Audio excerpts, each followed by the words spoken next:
In this video, I break down the most common reason why LinkedIn B2B advertisers aren't having success with their ads campaign and how they can go about fixing it.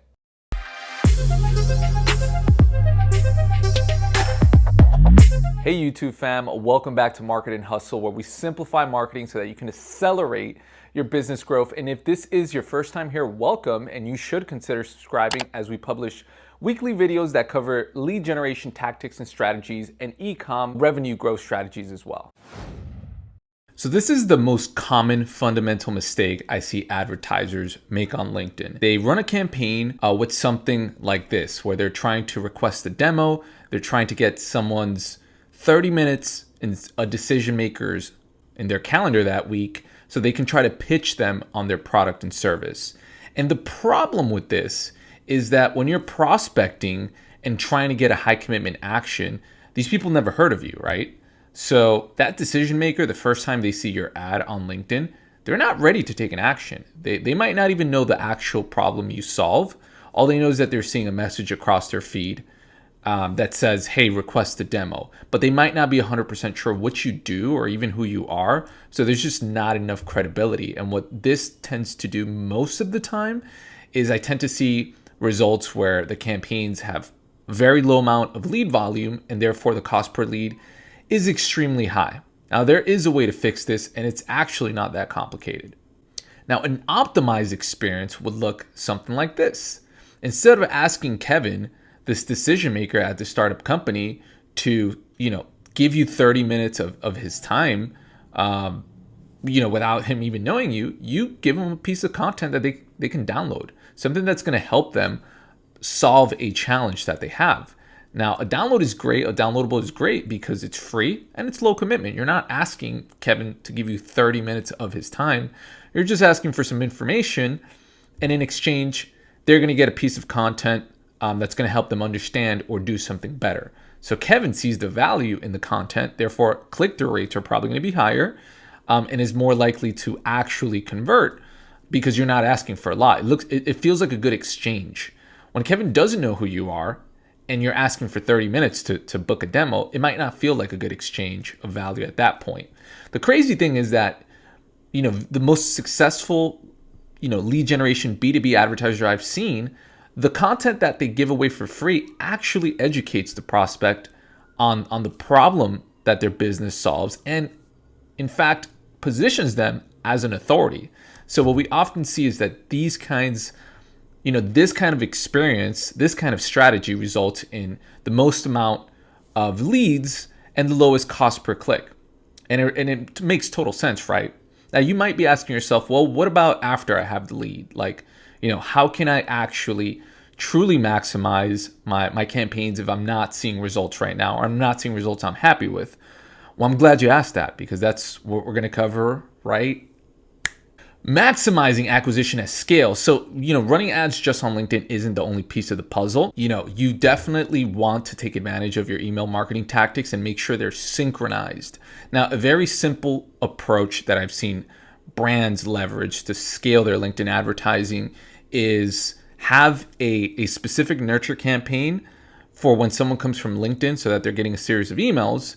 And then, of course, if they read X amount of emails within a certain time frame, you can send them an email to push for a demo.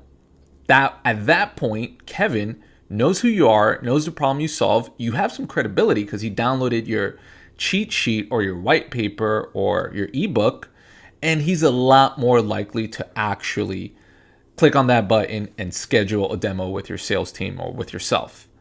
Now, another thing that's very commonly done in these email marketing platforms, that's part of this scalable strategy for LinkedIn, is having lead scoring built in to your email automation, so that even if Kevin doesn't sign up for your demo after the third email or fourth email he engaged with, but he went back to the website and looked at your pricing page and maybe spent like over 3 minutes on the site, those are the kinds of data signals that you can use in your email marketing platform. I mean, depending which platform you have, to do some lead scoring, so that now, your sales team within Marketo or HubSpot, whatever you're actually using CRM system, they can actually be flagged to be like, hey, this guy Kevin came from our LinkedIn ads campaign. He downloaded a piece of content. We sent him 5 emails. He opened all of them. He hasn't booked a demo, but today he went on the website and he's looking at our pricing page, and he's been on the website for like 3 to 5 minutes. Those are signals of intent. So this would be a very simplified version of what something like that can look like. But jumping back to the main purpose of this video is that if you're not seeing your LinkedIn ads campaign perform at scale, it's a good chance that you might be asking people who aren't familiar with your business or service to sign up for a demo or make some kind of high commitment action. And if you are doing that, you want to pivot to prospecting with this sort of approach where you're using content such as a cheat sheet, a white paper, ebook, some form of a downloadable, a piece of content that's going to help your users. And I promise you, as you shift in this direction, you're going to see a strong increase in leads for your campaigns. Also, what I would say is, if you still do want to do demo requests or these high intent, these campaigns for high intent, you could still do that. That just shouldn't be your main thing. What I would do is I would do that more from a retargeting perspective. So anybody who's been to your website, those are the users you want to retarget. But for prospecting, you want to use this experience, this optimized experience, to really get your campaigns converting. According to the latest survey from eMarketer, which asks B2B marketing professionals what marketing tactics they use the most, social media and social media advertising were listed at number 2, with over 75% of the respondents raising their hand. Now, if you don't feel fully confident with your current B2B lead generation strategy, then I recommend checking out our crash course, Social Marketing That Converts. In my opinion, it's the fastest way to develop a B2B lead generation strategy and plan that can accelerate your business growth. We actually guarantee it will increase the confidence in your social lead generation strategy in under 5 hours, or you can get your money back. Now, we've had over 500 people join the program, and here's what a few of them had to say.